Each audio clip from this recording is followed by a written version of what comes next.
Hello everyone, आज फिर से हम हमारी एक न्यू क्लास में मिलते हैं और हमारी इस क्लास का नाम है वही बिजनेस इकोनॉमिक्स। जैसा कि आपका रिवीजन कंटिन्यू चल रहा है, तो आज हमारी बिजनेस इकोनॉमिक्स की एक और क्लास है जिसमें कुछ इंपॉर्टेंट जो छोटे छोटे क्वेश्चंस बनते हैं आपके 2 मार्क्स के, और जो कुछ कंसेप्ट्स हैं वही आज आपको पढ़ाए जाएंगे, तो जिससे आपको है ना बहुत ज़्यादा हेल्प मिलेगी और लॉन्ग क्वेश्चन में भी आपको इससे हेल्प मिलेगी।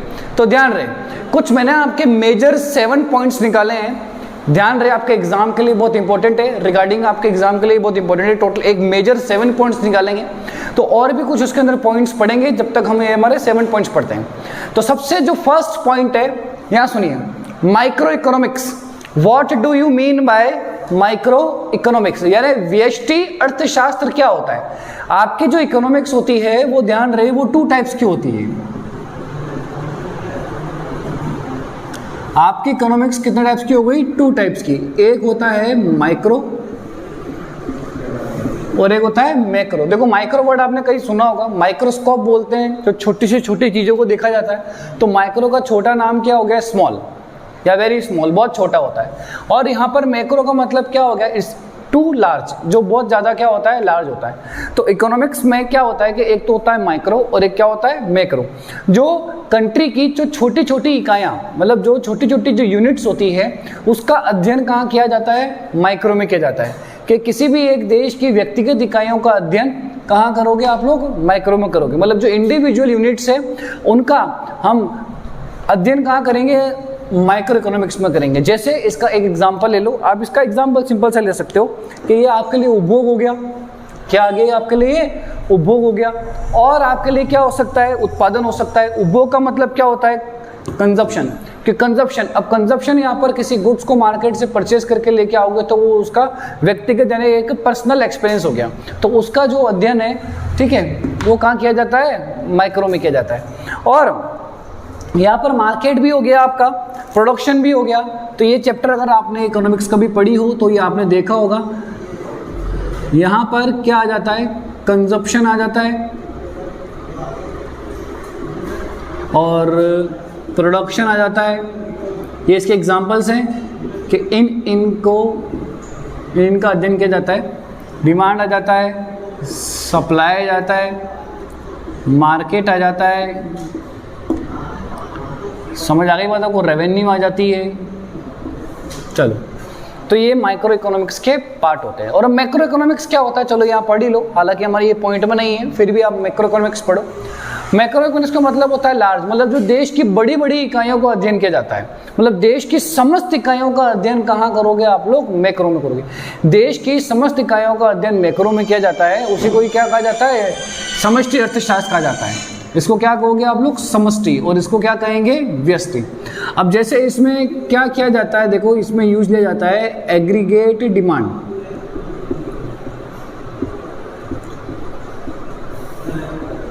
और यहाँ होता है एग्रीगेट सप्लाई, और क्या होता है यहाँ? National income. तो ये है आपके इकोनॉमिक्स के 2 भाग होते हैं। एक तो होता है माइक्रो और एक क्या होता है? मैक्रो। माइक्रो मतलब व्यष्टि और मैक्रो मतलब क्या हो गया? समष्टि।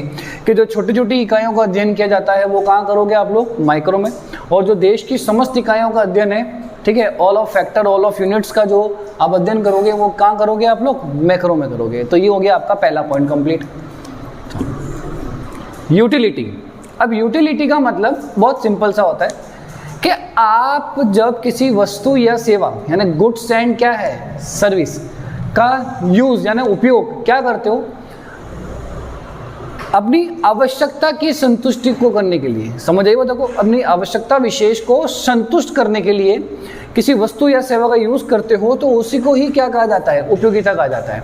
जैसे सिंपल से मैं आपसे एक चर्चा करता हूँ कि किसी वस्तु या, इसकी डेफिनेशन सुनना, किसी वस्तु या सेवा की यानी गुड्स एंड सर्विस की आवश्यकता विशेष के आपकी जो स्पेशल नीड है उसकी को संतुष्ट करने की शक्ति या क्षमता किसमें होती है? पावर की एफिशिएंसी किसमें होती है? उस गुड्स में होती है। तो उसी को ही क्या कहा जाता है? यूटिलिटी। तो वापस डेफिनेशन सुनना कि किसी वस्तु या सेवा की आवश्यकता विशेष को संतुष्ट करने की शक्ति या क्षमता को ही क्या कहोगे आप लोग? यूटिलिटी कहोगे।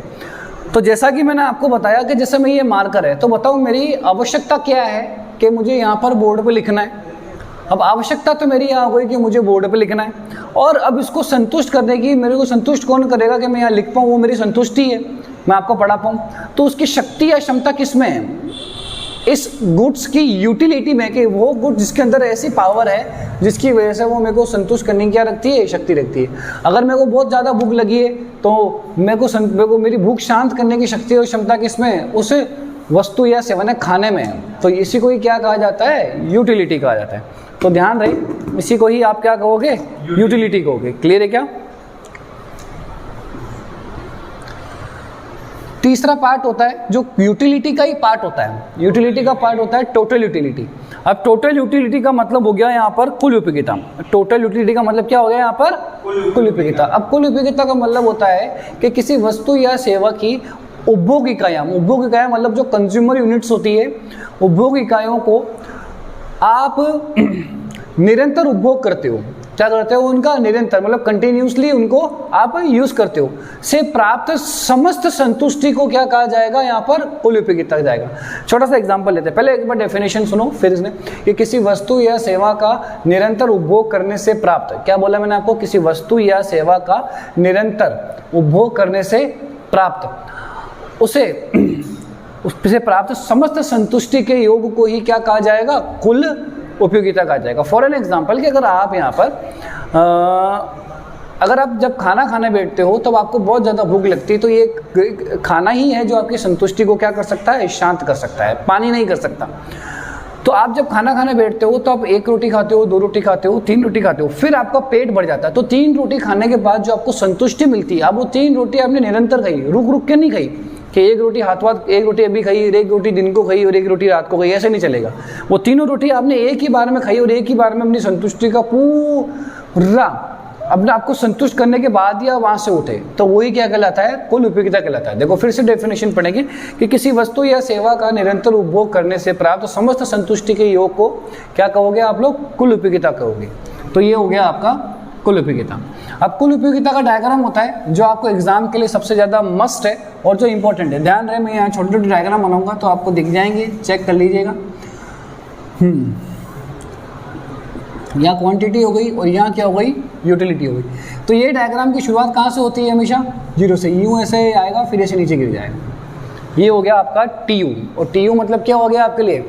Total utility. ध्यान रहे बेटा, diagram is a must important in economics. तो अगर आपकी डेफिनेशन अगर थोड़ी सी कच्ची पक्की इधर उधर हो जाती है, अगर आपने डेफिनेशन के साथ विदाउट इन्फॉर्मेशन अगर आपने बिना कहे डायग्राम बना दिया तो आपको आपके मार्क्स अच्छे मिल जाएंगे और प्रेजेंटेशन भी आपका एक बहुत अच्छा होगा। एक लाइन खींचने में हमारा कुछ नहीं हो रहा है, ना ही कोई हमारा इतना समझ आ रहा है। तो मेरी तो यही एडवाइस होती है इकोनॉमिक्स के अंदर, हमेशा कहीं पर भी एग्जाम दो, अगर आपको डेफिनेशन पूछिए और अगर आपको पता है कि इस डेफिनेशन से रिलेटेड इसका कोई डायग्राम है, तो आपको क्या करना है कि उस डायग्राम को बना देना है, चाहे पूछे या ना पूछे। तो जैसे मुझे यहाँ पूछ लिया व्हाट इज टोटल यूटिलिटी यानी कुल उपयोगिता क्या है, तो मैं इसकी डेफिनेशन लिखूंगा और डेफिनेशन लिखने के साथ बिना कहे इसका क्या बना दूंगा? एक डायग्राम बना दूंगा। क्लियर है क्या? फोर्थ होता है मार्जिनल यूटिलिटी। ये मार्जिनल जो वर्ड होता है वो हमेशा ध्यान रखना, मार्जिनल यूटिलिटी आपके लिए बहुत एक काम का टॉपिक होता है जो हर एक टॉपिक में आता है। चाहे मार्जिनल रेवेन्यू, जैसे हमने हमारी एक लास्ट क्लास में रेवेन्यू वाला टॉपिक पढ़ा था, अगर आपको पता हो तो, अगर आपने मेरी लास्ट क्लास देखी हो तो उसमें मार्जिनल रेवेन्यू था, मार्जिनल प्रोडक्शन होता है, मार्जिनल कॉस्ट होता है। क्लियर है आपको? तो जैसे ही है मार्जिनल, तो मार्जिनल का मतलब होता है कि एडिशनल यूनिट हो जाती है चेंज, एक एडिशनल यूनिट ऐड हो जाती है, तो जिसकी वजह से टोटल में क्या हो जाता है? इफेक्ट आ जाता है। जैसे बेटे मैंने भी क्या बताया कि मैंने 3 रोटी खाता हूँ, अब मैं 3 रोटी से मैंने अगले दिन कितनी रोटी खा ली? 4 रोटी खा ली। तो बताओ अभी 4 रोटी खाने से क्या होगा कि मेरी कुल उपयोगिता क्या हो जाएगी? बढ़ जाएगी, मुझे अब और अच्छा लगने लगेगा। समझ आएगी बात को? अब यहाँ पर आपकी 1 यूनिट फर्क आ गई कि 3 से यूनिट कितनी हो गई? 4। तो उस 3 से 4 होने के चक्कर में, उस 3 से 4 होने के बाद आपको रिजल्ट क्या निकला कि आपकी संतुष्टि का स्तर भी क्या हो जाएगा? बढ़ जाएगा। समझ आएगी बात को? आपका संतुष्टि का स्तर भी क्या हो जाएगा? बढ़ जाएगा, घट जाएगा, जो भी है आपका। तो बताओ सीमांत उपयोगिता कि किसी वस्तु या सेवा की एक अतिरिक्त इकाई का प्रयोग करने पर, एक अतिरिक्त इकाई मतलब एक एडिशनल यूनिट का हमने क्या किया? यूज किया, जिसकी वजह से इफेक्ट क्या पड़ेगा कि आपकी कुल उपयोगिता में क्या हो जाएगा? परिवर्तन हो जाएगा। तो चेंजेस इन टोटल यूटिलिटी, तो उसी को ही क्या कहा जाता है, मार्जिनल यूटिलिटी। और मार्जिनल यूटिलिटी का डायग्राम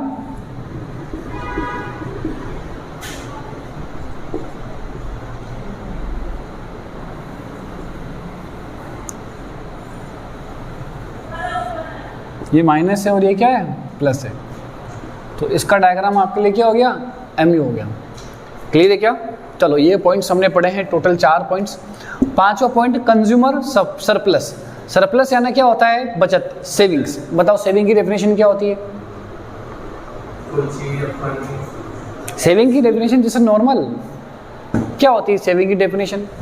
जितना भी कुछ कमाए फ्यूचर अपन कुछ सेव करना। अरे बिल्कुल सिंपल सा है ना कि अगर आपने जो भी इनकम रिसीव करी है, अर्न करी है, उसमें से आप कुछ खर्चा करते हो और कुछ क्या कर लेते हो, बचा लेते हो, तो वो तो हो गया बिल्कुल बेसिक सा सेविंग। यानी सेविंग यानी क्या हो गया, वो आपके लिए सरप्लस हो गया। लेकिन मैं यहाँ पर आपसे सिंपल सा क्या पूछना चाह रहा हूँ, कंज्यूमर सरप्लस पूछना चाह रहा हूँ। क्या पूछना चाह रहा हूँ मैं आपसे? अब कंज्यूमर सरप्लस क्या होता है कि ऐसा सरप्लस, ऐसी बचत जो उस टाइम आप कंज्यूमर रहने चाहिए हूँ। अरे घर बैठे बैठे है तो मैं कंज्यूमर नहीं हूँ, मैं एक शॉप पे हूँ। कहाँ पर? एक शॉप। फॉर एग्जाम्पल समझना, देखना कैसे वो सरप्लस क्या कहलाता है, कंज्यूमर सरप्लस क्या कहलाता है कि अगर आप किसी एक पर्सन के पास गए, मतलब एक शॉपकीपर के पास गए, आपने सोच रखा था कि ये जो एक टी शर्ट है वो कितने रुपए की है, 400 रुपये की। आपके माइंड में क्या सेट है कि 400 रुपये की होगी तो मैं ईजी से ले लूँगा। लेकिन अगर आपको वो टी शर्ट जाते ही शॉपकीपर ने आपको 250 बता दिए, ठीक है, और आपने क्या किया कि उस 400 रुपये की, आप तो सोच के 400 की गए थे और वही चीज़ आपको 250 में मिल गई, तो बताओ कि वो 150 रुपये की बचत आपकी कहाँ हुई? जिस टाइम आप क्या थे, खुद एक कंज्यूमर थे। तो ऐसी बचत को क्या कहा जाता है? समझ आइए बातों को? मतलब इसकी एक सिंपल सी डेफिनेशन हो गई कि कोई एक उपभोक्ता जो चुकाने के लिए तैयार होता है, विलिंग टू पे, जिसकी चुकाने की क्या है, इच्छा है, और माइनस क्या है, एक्चुअल पे। और वास्तव में इसने जो चुकाया, देखो उसकी चुकाने की क्या है, इच्छा। अब वो जो वास्तव में जो क्या है, सिंपल सा समझना कि चुकाने के लिए जो तैयार होता है, किसी वस्तु या सेवा को खरीदने के लिए क्या रहता है, तैयार रहता है। वो खरीदने के लिए तैयार कितने रुपए का था, मैं 400 रुपये का, समझ आ गई बात को? लेकिन मैंने वास्तव में कितने चुकाए, 250 रुपये। तो वो उन दोनों का अंतर यानी वो 150 रुपये का जो डिफरेंस है, वो आपके लिए क्या कहलाएगा बेटा, कंज्यूमर सरप्लस कहलाएगा। तो ये होता है आपका सिंपल सा कंज्यूमर सरप्लस। तो ध्यान रहे आप सभी को, ये चीज़ आपको याद रहनी चाहिए। नेक्स्ट है नेशनल इनकम। अब नेशनल इनकम इट्स सिंपल सी डेफिनेशन होती है, और नेशनल इनकम का मतलब ये है कि अगर आपको, मैं अगर सिंपल सा एग्जांपल दूं कि अगर आपको एक फैमिली की इनकम चाहिए, किसकी इनकम चाहिए एक, तो आप क्या करोगे, उस फैमिली में जितने भी लोग अर्न करते हैं उन सबकी इनकम को जोड़ दोगे, तो उससे आपको क्या मिल जाएगी, अपनी फैमिली की इनकम मिल जाएगी। तो उसी तरह अगर मैं कंट्री के सभी जो पर्सन्स हैं, जो देश के नागरिक हैं, उन सभी की आय को अगर क्या कर दूं, इनकम को जोड़ दूं, तो वो क्या कहलाती है, एक नेशनल इनकम। एक डेफिनेशन ये भी लिख सकते हो, बट ये जनरल है, इसके बेस पे कभी नेशनल इनकम की कैलकुलेशन पॉसिबल ही नहीं है, क्योंकि कोई अपनी इनकम को शो ही नहीं करता। समझ गए? कोई अपनी इनकम को शो ही नहीं करता। और अगर मैं करेक्ट डेफिनेशन की बात करूं कि किसी एक वित्तीय वर्ष में, मतलब एक फाइनेंशियल ईयर में उत्पादित अंतिम वस्तुओं एवं सेवाओं, ठीक है, अब यहाँ पे जो प्रोडक्ट जो प्रोड्यूस हो चुकी है, produced final goods and service, उत्पादित अंतिम वस्तुओं और सेवाओं का मौद्रिक मूल्य, उनका जो मॉनेटरी वैल्यू है, यानी जो मनी वाली वैल्यू है, उसका योग यानी उसकी टोटली क्या कहलाती है, नेशनल इनकम कहलाती है। कि किसी वस्तु, किसी एक वित्तीय वर्ष में किसी वस्तु या सेवा, किसी वस्तु या सेवा उत्पादित अंतिम वस्तुओं और सेवाओं का मौद्रिक मूल्य योग क्या कहलाएगा आपके लिए, नेशनल इनकम कहलाएगा, यानी क्या कहलाएगा आपके लिए, राष्ट्रीय आय। और नेक्स्ट है इनडिफरेंस कर्व, उदासीनता वक्र। अब उदासीनता वक्र का मतलब ये होता है कि इसकी डेफिनेशन सुने कि दो वस्तुओं के, मतलब ऐसे बिंदु पथ जिनसे उपभोक्ता को क्या होती हो, समान संतुष्टि होती हो। दो वस्तुओं के ऐसे संयोग, दो वस्तुओं का क्या है, ऐसा संयोग जिससे एक उपभोक्ता को क्या होती हो, समान संतुष्टि होती हो। समझ आ गई बात? भाई दो वस्तुओं के ऐसे संयोग जिससे उपभोक्ता को क्या होती हो, समान संतुष्टि होती हो। तो सिंपल सी मैं आपसे ये पूछ रहा हूँ कि अगर आपके पास में दो वस्तुएं, कोई भी दो वस्तु ले लो खाने की, ठीक है, उसमें आपने उसकी 5 प्लेट बना के रखी हुई है। कितनी प्लेट बना के रखी हुई है? 5। तो पांचों प्लेट, 5 आपके पास ऑप्शन हो गए, 5 संयोग हो गए, 5 विकल्प हो गए आपके। तो पांचों में से किसी भी वस्तु या सेवा का आप जब यूज लोगे तो हर एक में से सेम आपको सेटिस्फेक्शन मिलेगा। मतलब उस पांचों प्लेट के अंदर कोई क्वांटिटी ज़्यादा है तो कोई कम है, कोई इक्वल है, कोई कम है, कोई ज़्यादा है, ऐसे सेट करके रखा हुआ है आप लोगों ने। तो इसी को ये क्या कहा जाता है? उदासीनता वक्र, इंडिफरेंस कर्व। इसका हिंदी में और नाम होता है, इसको बोला जाता है तटस्थता वक्र, और एक नाम बोला जाता है अधिमान वक्र, लेकिन इंग्लिश में इसको यही कहा जाता है इंडिफरेंस कर्व, और इसको इन शॉर्ट में बोलेंगे आईसी मॉडल। और इसका भी एक डायग्राम होता है, तो डायग्राम यहाँ सुन लो आप लोग।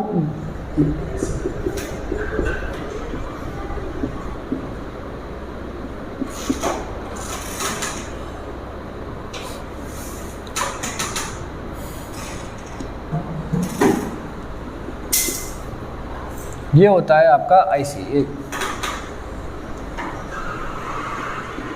ये होता है आपका आईसी। समझ आ गई कि आपको बात? और एक 8 पॉइंट और ले, इसको बोला जाता है इंडिफरेंस मैप।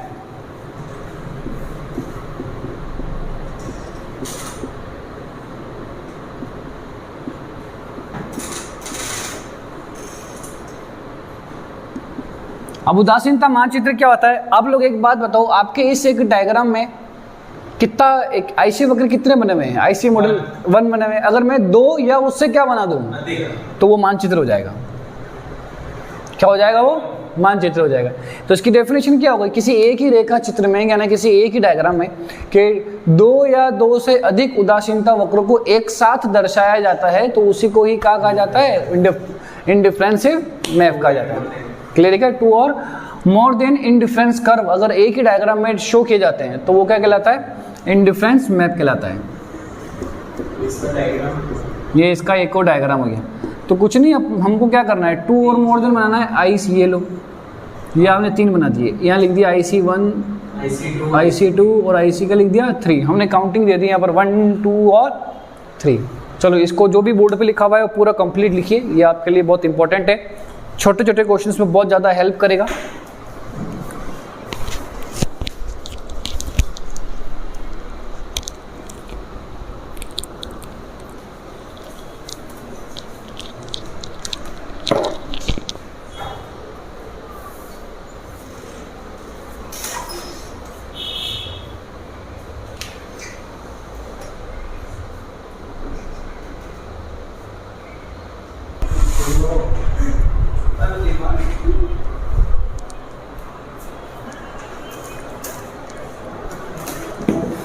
यस, देखो सभी, अब आप सभी ने ये देख लिया, तो अब नेक्स्ट जो एक इंपॉर्टेंट पॉइंट है वो भी आप ध्यान रखना।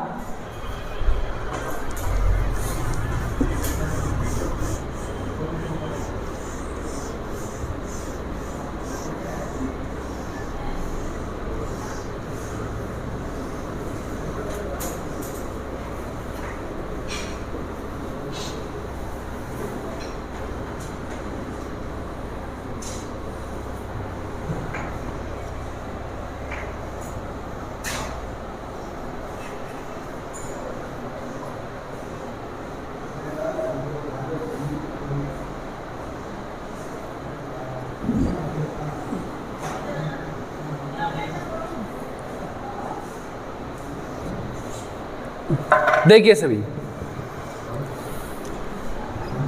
एक रिलेशनशिप है, रिलेशनशिप बिटवीन, अभी आपने पढ़ा TU यानी टोटल यूटिलिटी एंड MU यानी मार्जिनल यूटिलिटी। तो एक सिंपल सा डिफरेंस एग्जाम में पूछा जाता है, या हिंदी में लिख देते हैं कुल उपयोगिता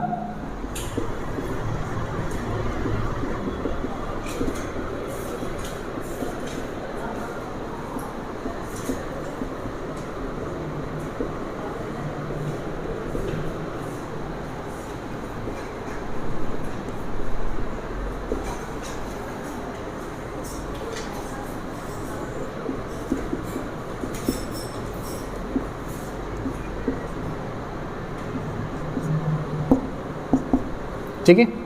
अब यहाँ पर टी यू 0 से चालू होगा और ये यहाँ पर ऐसे नीचे गिरने लग जाएगा। ध्यान रहे कि आपको थोड़ा सा जब ये स्ट्रेट ऐसे जाता है तो हल्का सा यहाँ से आपको एक लाइन बनानी है और फिर जहाँ से नीचे गिरने लगता है तो वहाँ से एक लाइन बनानी है। समझ गए? तो आपको है ना अब इस केस में एक सिंपल सा डायग्राम बनाना है, एक MU बनाना है। क्या बनाना है आपको यहाँ पर? MU। देखो सर माइनस से जाएगा। तो अभी रिलेशनशिप बन गया कि TU और MU को जब आप एक साथ रखते हो तो एक साथ इफेक्ट क्या आता है कि जब TU पे कुछ इफेक्ट आता है तो उसका रिजल्ट किस पे पड़ता है? MU पे। तो जब TU आपका क्या होता है? कंटिन्यू बढ़ता है। तो पता है आप MU में क्या होते हो? प्लस में होते हो, पॉजिटिव होता है। यहाँ पे मैं लिख सकता हूँ पॉजिटिव, यानी धनात्मक होते हो आप। मैंने MU किससे बड़ा होता है? 0 से। पहला रिलेशन। दूसरा रिलेशन के TU जब क्या होता है? मैक्सिमम। क्या होता है? मैक्सिमम। TU सबसे जब अधिक होता है और तब आपका जो MU है वो इजिकल टू क्या होता है? 0। शून्य होता है। देखो ये पूरी लाइन बना रखी है आपने। और जब आपका TU क्या होने लग जाता है? नीचे डिक्रीज होने लग जाता है तो नेगेटिव। तो ये क्या हो जाएगा आपके लिए? नेगेटिव। तो MU आपके लिए क्या हो जाएगा? 0 से छोटा। समझ आ गई कि आपको बात? ये MU क्या होता है आपको? 0 से छोटा। वापस रिपीट कर रहा हूँ कि relationship between TU and MU कुल उपयोगिता एवं सीमांत उपयोगिता में संबंध, ये संबंध रिलेशनशिप है, ये आपका डिफरेंस नहीं है। बहुत सारे स्टूडेंट्स TU और MU में क्या लिख के आ जाते हैं? डिफरेंस लिख के आ जाते हैं। अरे डिफरेंस नहीं बताइए, सिंपल सा एक डायग्राम बनाना है और 3 बातें लिखनी है डायग्राम में। पहले ये TU कहाँ से चालू होगा? 0 से। पहले ये बढ़ेगा, फिर ऐसे इक्वल होगा, फिर क्या हो जाएगा? नीचे गिरने लग जाएगा। और फिर MU क्या होता है कि जो कंटिन्यू यहाँ से इस लाइन को, 0 वाले या इस लाइन को ऐसे टच करता हुआ जाएगा, क्योंकि MU कंटिन्यू आपके लिए क्या होता है? गिरता हुआ होता है। तो समझेंगे सभी कि जब TU अधिक होता है तो आपका MU क्या होता है? 0 से बड़ा, यानी पॉजिटिव होता है, धनात्मक होता है, प्लस में होता है। और जब TU मैक्सिमम होता है तो MU क्या होता है आपके लिए? 0 होता है। ध्यान रहे। और जब TU कम होता है तो MU क्या होता है? 0 से छोटा होता है। मतलब ये क्या चल जाता है? ये नेगेटिव हो जाता है।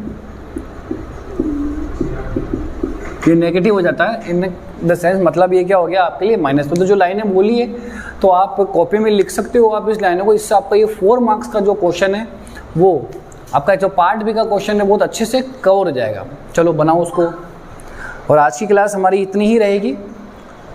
और आपको पहले क्लासेस में कह रखा है कि मेरे डिस्क्रिप्शन बॉक्स में मेरे नंबर दे रखे हैं, मैंने मेरे व्हाट्सअप नंबर दे रखे हैं।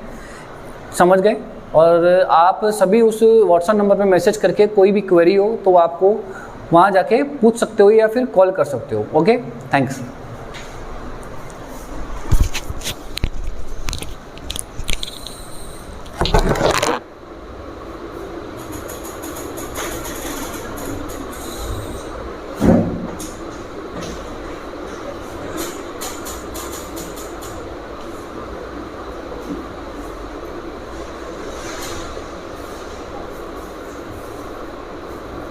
डायग्राम को डिस्क्राइब करना है। ये क्वेश्चन आ सकता है ना? अरे बहुत बार